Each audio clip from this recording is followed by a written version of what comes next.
Баршаңызға сәлем, қымбатты менің оқырмандарым, арнаға қош келдіңіздер. Түскі асқа не пісіремін деп ойланып жүрсеңіз, мен бір әдемі тамақ пісіріп жатырмын. Менімен бірге болыңыздар, бірге пісірейік. Әйел адамның бар уайымы таңертең тұрғаннан кейін түскі асқа не пісірем, кешке не пісірем деген бір ойлар пайда болады. Сол бағыттан мен де түнімен күнімен ойланып шығамын. Бір әлеуметтік желіден керемет бір тамақ көріп, соны түнімен ойлап шықтым, осыны ертең пісірем деп. Соны мен пісірейін деп жатырмын. Ең бірінші мен біразғантай құймақ пісіріп алайын деп жатырмын. Менің бейнемді бақылап жүрсеңіздер, мен өткенде Темудан бір жақсы бір ыдыс алған болатынмын, құймақ пісіретін деп айтқанмын. Соны пайдаланып көрейін деп, ең бірінші сол құймағымды пісіріп алайын деп жатырмын. Міне осындай дозатор, жаңағы ішіне жасап алған массаны құйып, сосын өзіңіздің қалауыңызша жаңағы ағызып тұруға болатын дүние екен. Соны мен бүгін көрейін деп жатырмын, пайдаланып. Не де болса жаңалықтан қалмау керек деп есептеймін. Міне менің құймағымның массасы да дайын болып қалды. Енді мен бұны жарты сағат қоям ба, 1 сағат қоям ба, әйтеуір демалып тұрғаны жақсы болады. Егер құймақтың толық жасалу рецептісі қажет болатын болса, төменге жазып кетем. Не болмаса менің арнамда бірнешеуі бар. Міне енді мен құймағымның ішіне салатын піскен етпен, пияз, болгар бұрышы бар, бәрін мен уақтағыштан бәрін өткізіп алайын деп жатырмын. Менде піскен ет, мен сорпа пісіргенде осындай бір бөлек етті міндетті түрде алып қалам, қажет болып қалады деп. Осындай бірдеме пісіретін кезде әзір тұрғаны жақсы болады. Мұздатқышта ол тұра береді. Міне осылай қылып мен уақтап алдым. Енді оны табамның түбіне тек кішкентай ғана май құйып, сұйық май құйып, оны кішкене қуырып алатын болам. Біразғантай демдеуіштерімізді қосамыз. Мен тек кішкене ғана қара бұрышпенен қызыл бұрыш қостым. Менің етім тұздалған ет болғандықтан мен тұз қосып жатырған жоқпын. Біздер жалпы тұзды онша жақсы көрмейміз, көп тұтынбаймыз. Сөйтіп мен компотымды да қойдым. Компотқа да мен қант салмайым. Өневе шай шебергеннен, су шебергеннен бір мезгіл жеміс жидектердің сусындарын ішкен дұрыс. Мен бір аптасына 1 рет, кей уақытта 1-2 рет пісіріп қоям, сол өзімізге жетеді.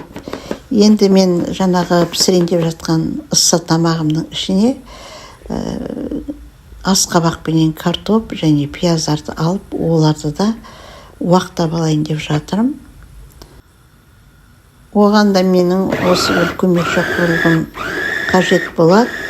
Міне менің салмаларымның бәрі дайын болды. Біреуі құймақтың ішіне салатын, екіншісі жаңағы ыссы тамағымның ішіне салатын.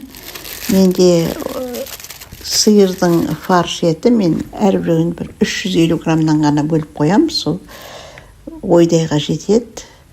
Және жаңағы асқабағымды, картопымды, пиязымды салып, үстіне демдеуіштерін қосып бәрін араластырып алатын болам. Менің жаңағы асқабақтарым өте көп болып кеткен екен. Оны мен бәрін бірдей қосқан жоқпын. Оны тағы бірде пайдалануға болады. Осы күйінде мұздатқышқа салып тастайым. Енді нанымызды басып алайық. Кәдімгі мантыға басатындай қылып, мен нан басайын деп жатырмын. Суыма біразғантай тұзымды қостым. Суым менің ысқылтымдау. Және 2 жұмыртқа қостым. Енді мен 2 үлкен нанға деп есептеп жатырмын. 2 жұмыртқа, өсімдік майын. Бірақ мен ұнымды да, суымды да ешқандай да өлшеген жоқпын. Көз мөлшермен алдым. Енді ол жаңалық емес ешкімге де. Ешкімде онды өлшеп жатырған жоқ қой. Сондықтан да көз мөлшермен ала берем мен бәрінде. Енді өте нанымды қатты қылмайым, өте бос та қылмайым. Орташа етіп нан басатын болам. Құрметті менің оқырмандарым, арнамның қонақтары, егер сіз менің арнама бірінші рет кіріп тұрсаңыз, менің арнама тіркеліп алсаңыз деген өтінішім бар. Қазақ тіліндегі осындай арналардың дамуына сіз өз үлесіңізді осы арнаға тіркелу арқылы, үлепіл қалдыру арқылы, пікір қалдыру арқылы дамытуға өзіңіздің үлесіңізді қосасыз дегім келеді. Мен жаңағы құрылғымды алып, енді құймағымды пісіргім келіп жатыр. Осылай құйып алдым. Табамды қыздырып, оның түбін майлап жатырмын. Енді бисмилля деп мен табама құйып қарадым. Өте көп болып кетті. Біріншіде және де құймағым менің өте қап-қалың болып шықты. Екінші рет құйғанда менде өте аз құйып жіберіппін. Енді осылай тәжірибе жинақтаймыз әрине. Үшінші рет құйғанда мен керім әдемі қылып, жеткілікті қылып құйдым. Міне табаға онша көп қылмай, жан-жағына жақындатпай алсаңыз, осындай дәл болады екен. Міне осылай мен құймақтарымның бәрін жақсылап, әдемілеп пісіріп алдым. Менің алған құрылғым өте ыңғайлы екен. Егер құймағыңыздың қоспасы жаңағы қою болып кетіп жатса, әлсін-әлсін суды құя берген дұрыс болады. Араластырып тұрасыз, сонда керемет құймақ шығады. Міне мен құймақтарымды осылай қылып пісіріп алдым. Жұп-жұқа болып үлпілдеп пісті. Енді суреттен де көрініп тұрған шығар, қандай жұп-жұқа болғандығы. Әбден суығаннан кейін ішіне салмасын салып орайтып боламыз. Оған дейін мен нанымды екіге бөліп басып қойған болатынмын.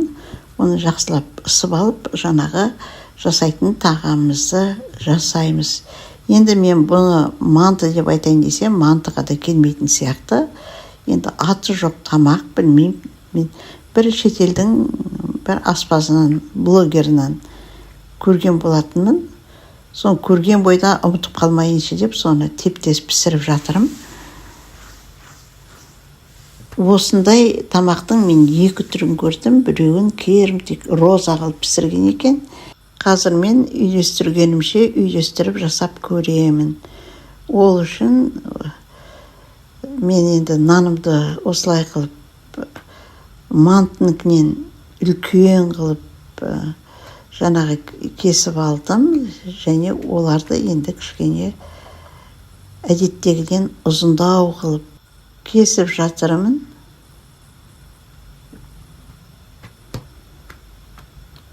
Енді жабысып қалмас үшін кішкене осылай ажыратып қойғанымыз дұрыс шығар. Мен әрбір кесіндіге өсімдік майын жағып шықтым, және оқтаудың көмегіменен орап, жиырып, осындай қылып алдым. Оның бір шетіне ғана фаршымды салып, осылай орап қойдым. Енді кішкене наным қанша дегенмен май болғаннан кейін жабысып, кішкене маған көніңкіремей жатыр. Сонда да осылай жасап жатырмын. Дегенмен де мен басқа бір оңайлау тәсілін таптым. Оқтаудың орнына мен осындай спашкаларды пайдаландым. Әрі теп-тез ашыла қояды. Оқтауға қарағанда осы спашкамен кішкене оңайлау болады екен. Мен жаңа салмамды салып, екі жағын бітеп, сосын осындай спашкамен орап алғаннан кейін шетін жиырып, міне осындай қылып жасадым. Енді мен бұның бәрін мантаваркаға пісірейін деп жатырмын. Иленген нанымыздың арасына өсімдік майы жағылғаннан кейін бұл қатпар-қатпар болып, әдемі болып пісу керек. Отқа қойдым. Ол піскенше енді осы құймағымды жасап тастайтын болам. Мен негізінде осы құймақпенен осылай, етпен осылай пісіргенді жақсы көрем. Және біздің үйдегі балалар да осылай пісіргенді жақсы көретін. Сондықтан мен көбіне осы әдісті пайдаланам. Әрі ыссы тамақ ретінде, әрі шайға да тістеп жеуге, жақсы болады. Міне менде осындай құймақтар шықты. Міне мен екінші нанымнан осындай тағы да жасап қойдым. Енді оны мен мұздатқышқа жіберем. Бір асыққанда пісіре қоятын боламыз. Енді мен тамағымда пісіп қалды. Енді мен оны немен әрлеймін, немен оформление жасаймын деп көп ойландым. Әйтеуір тоңазытқышта бір қияр мен бір қызанақ қалған екен. Олар да байғұс тоңып қалыпты. Көптен бері дүкенге бармаған. Осылай болады. Дүкенге барсаң, әйтеуір міндетті түрде құр қол шықпайсың, бірдемелер алып шығасың. Мен көптен бері осы дүкенге бармай қалдым. Соның нәтижесі осылай болып жатыр. Енді мен қызанақтан да жіңішкеде осылай қылып кесіп, бір әдемі роза жасап тастайын деп жатырмын. Негізінде мұндай оформление жасағанда пышақтың өте өткір болғаны жақсы болады. Менің осы соңғы кезде пышақтарымның бәрі өтпей қалды, өте шамалы. Сол бір жақсы пышақ алуға тура келіп тұр енді. Міне, сонымен осындай менде гүлдер шықты. Міне мен тамағымда түсіріп, осылай қылып салып алдым. Енді әдемілеп өзімше әсемдейтін боламыз. Енді менде жаңа мұздатылған көк жуа мен укроп бар еді. Енді амал жоқ, солармен үстіне сеуіп әдемілейтін болам. Сонда бір кәдімгідей әдемі болып шыға келді деп ойлаймын. Міне құрметті менің оқырмандарым, осымен менің асым пісті. Егер ұнаса пікір қалдыруды, лайк басуды, арнаға тіркелуді ұмытпаңыздар. Енді мен тамағымның қалай піскен сіздерге көрсетейін. Ортасынан жарып, кесіп, нандары өзіне өзі ашылып, осындай әдемі болып піскен екен. Менің наным да керемет болып піскен екен. Міне осымен мен өзімнің бейнемді аяқтаймын. Қош сау болыңыздар, келесі кездескенше.